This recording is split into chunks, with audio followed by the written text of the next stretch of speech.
అమ్మా కోసం యూట్యూబ్ ఛానల్లో వీడియో మీకు నచ్చితే సబ్స్క్రైబ్ చేయండి. కార్తీక పురాణం 8వ అధ్యాయము. శ్రీహరి నామస్మరణ ధన్యోపాయం.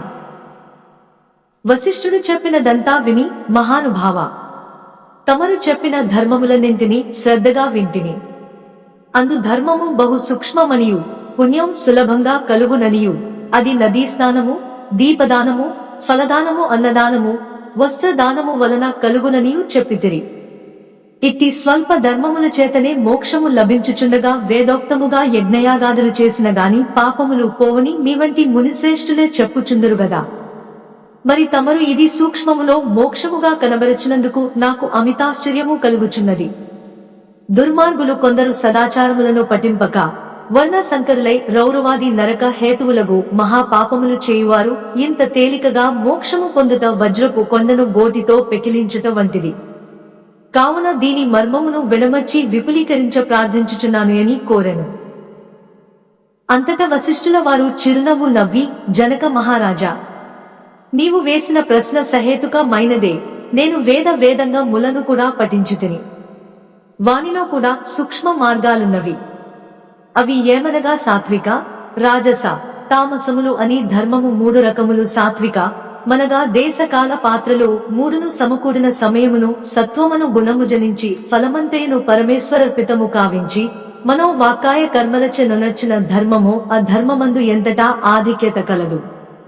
సాత్విక ధర్మము సమస్త పాపములను నాశనమునర్చి పవిత్రులను చేసి దేవలోక భూలోక సుఖములు చేకూర్చును. ఉదాహరణముగా తామ్రవర్ణ నది సముద్రమున కలియు తావునందు స్వాతికర్తెలో ముత్యపు చిప్పలో వర్ష బిందువు పడి ధగధగ మెరిసి ముత్యముగు విధానముగా సాత్వికత వహించి సాత్విక ధర్మమాచరించుచు గంగా, యమున, గోదావరి, కృష్ణ నదుల పుష్కరాలు మొదలుగు పుణ్యకాలముల యందు దేవాలయముల యందు వేదములు పఠించి సదచారుడై కుటిబీకుడైన బ్రాహ్మణునకు ఎంత స్వల్ప దానము చేసినను, లేక ఆ నదీ తీరమందు ఉన్న దేవాలయంలో జపతపాదులోనరించినను విశేష ఫలమును పొందగలరు. రాజస ధర్మమనగా ఫలాపేక్ష కలిగి శాస్త్రోక్త విధులను విడిచి చేసిన ధర్మం. ఆ ధర్మం పునర్జన్మ హేతువై కష్ట సుఖాలు కలిగించునదగను. తామస ధర్మమనగా శాస్త్రోక్త విధులను విడిచి దేశకాల పాత్రలు సమకూడని సమయమున డాంబికా చరణార్థం చేయు ధర్మం. ఆ ధర్మం ఫలము నీయదు.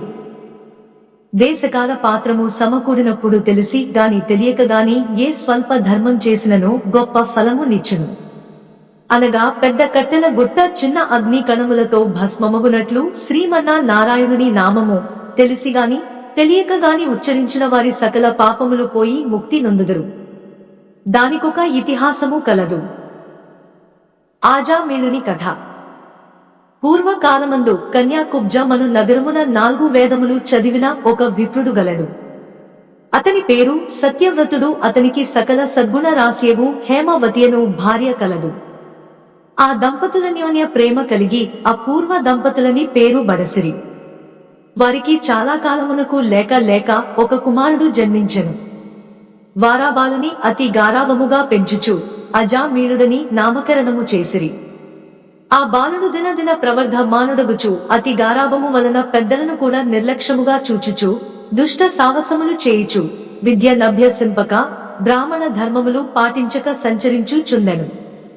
ఈ విధముగా కొంతకాలమునకు యవ్వనము రాగా కమందుడై మంచి చెడ్డలు మరిచి యజ్ఞోపవితము త్రెంచి మద్యం సేవించుచు ఒక ఎరుకల జాతి స్త్రీని వలచి నిరంతరము నామతోనే కామ క్రీడలలో తేలియాడుచు ఇంటికి రాకుండా తల్లిదండ్రులను మరిచి ఆమె ఇంటనే భుజించుచుండెను. అతి గారాబము ఎట్లు పరిణమించినదో వింటివా రాజా? తామ బిడ్డలపై ఎంత అనురాగమున్నను పైకి తెలియపర్చక చిన్ననాటి నుంచి అదుపు ఆజ్ఞలతో నుంకపోయిన ఎడల ఈ విధంగానే జరుగును.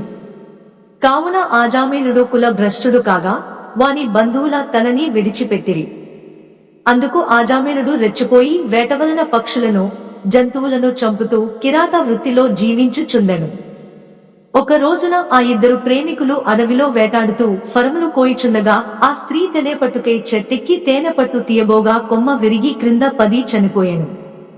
ఆజామేళుడు ఆ స్త్రీ పైబడి కొంతసేపు ఏడ్చి తరువాత ఆ అడవి యందే ఆమెను దహనము చేసి ఇంటికి వచ్చెను. ఆ ఎరుకుల దానికి అంతకు ముందే ఒక కుమార్తె ఉండెను. కొంతకాలమునకు ఆ బాలికకు యుక్త వయస్సు రాగా కామంద కారాముచే కన్ను మిన్నుగానక ఆజామీనుడు ఆ బాలికను కూడా చేపట్టి ఆమెతో కూడా కామ క్రీడలలో తేలియాడుచుండెను.